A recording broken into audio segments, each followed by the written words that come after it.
शाइनकट में drill bit के under model number R26D plus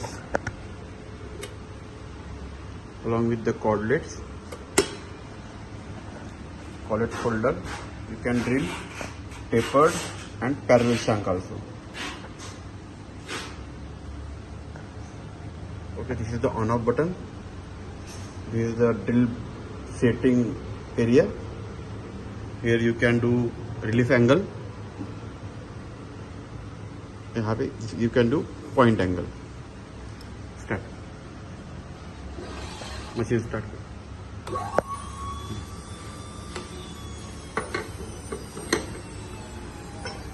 Now we are doing 21.5 till.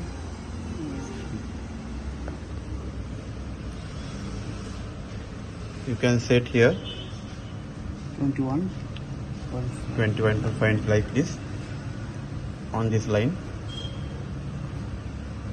अब यहाँ से डायरेक्टली लेंथ सेट करना है अपने को, यहाँ से एंट्री करना है। हमने पहले ही होल्डर में कॉलेट डाल के रखा था।